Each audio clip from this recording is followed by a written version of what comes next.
We're at 21 Cabot East, and it's starting to rain, but wanted to get this video done to explain what's going on here. We have what we call a butterfly roof. It's the perimeter of the building pitches inwards to a drain field. You have actually two drain fields here. This one you can see is holding some water. Now it is raining right now, and it just rained, and a rule of thumb for ponding water is 48 hours at 70 degrees.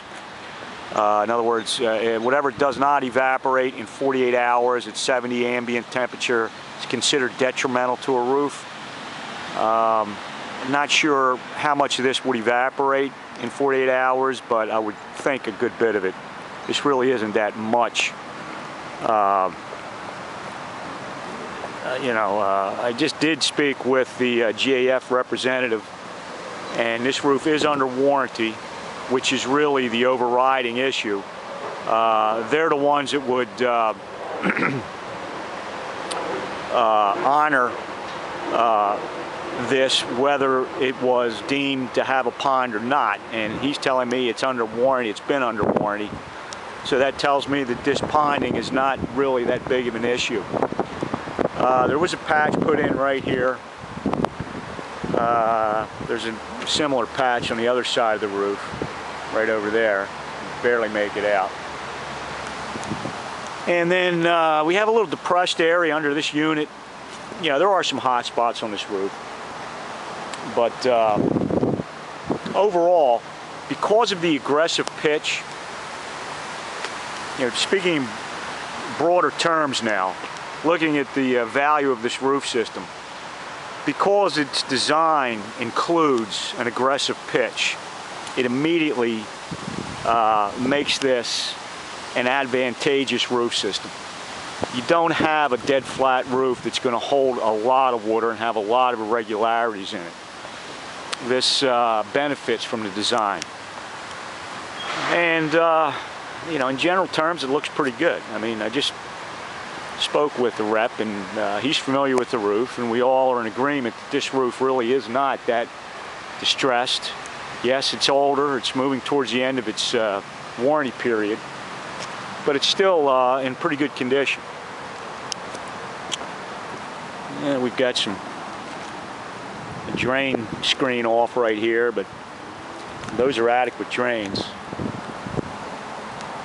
We've got 4 of them up here. There have been repairs made. You can see the strips that have been put in. I want to show you the core sample we took before it rains too much more. Got to get this patched.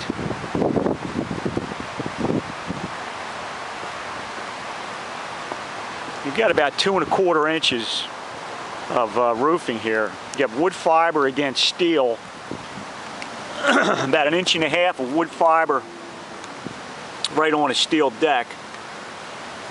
And then we have a built-up roof. And then right on top of the built-up roof is the modified ply. So looks like there's 2 roof systems on here that just went right over top with the second modified. And the good news there is this will show well with an infrared scan. There isn't a vapor barrier in the middle of this. Go ahead, you can patch that, Dave. That wood fiber will absorb any water that gets through. And because there's no vapor barrier or a secondary or an original roof halfway down that 2 1/4 inches, any kind of trapped moisture will be revealed on an infrared scan. So that would really be a good measuring stick as to you know, the history of the roof, the integrity of the roof. A scan would help. I would think that the middle of this roof has more than that on it for the design of the drainage, unless this steel is pitched this way. I think it's probably a combination of the steel being pitched to create the slopes that we see, and some additional insulation. I know the report says there's no crickets here, but as I say, that's a moot point if you're losing your ponding within 48 hours at 70 ambient. And I think you're pretty darn close to that from what I can see here. I think if the sun came out and we had 70 degrees for 2 days, much of this would be gone.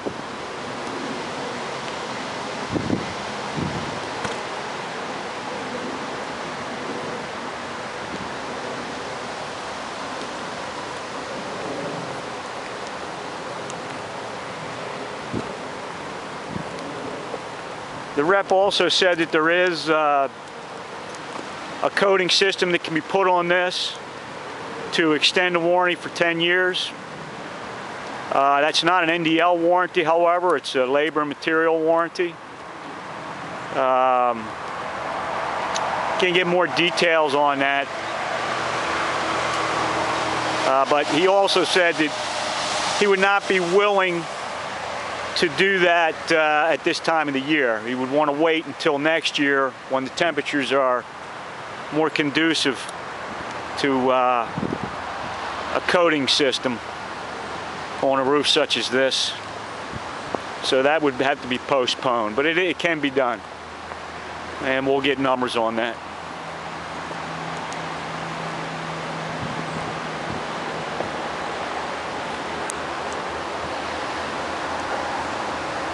Piece of this coping or metal edge is missing back here by the loading dock, and this is just standard 032. I think it's 032. Let's see. Yeah, that's 032. You got a piece that's bent up. It came out of the cleat.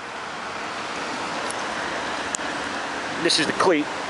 That's actually an original piece of, that's the original metal from the first roof system. This was put on with a hook on it. You can see the hook right here. And this is designed to clip over this.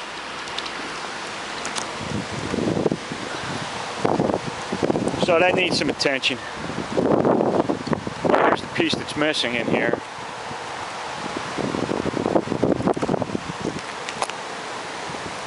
You got that sealed up, Dave?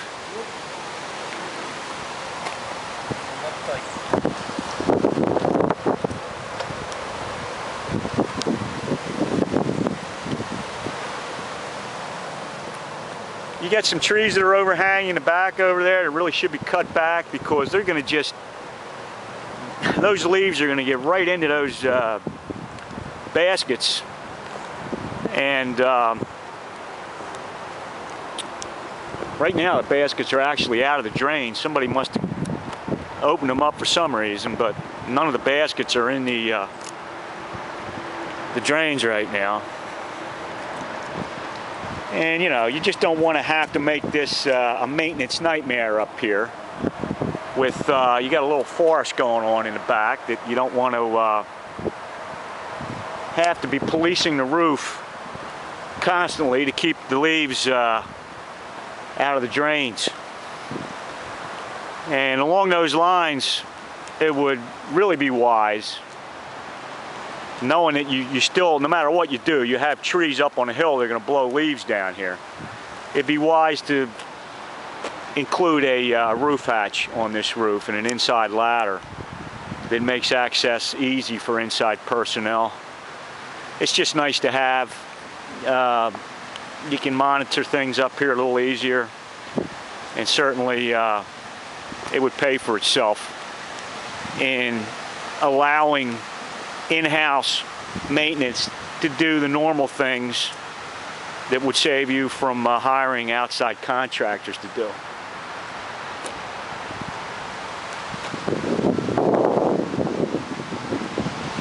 That's about it for now.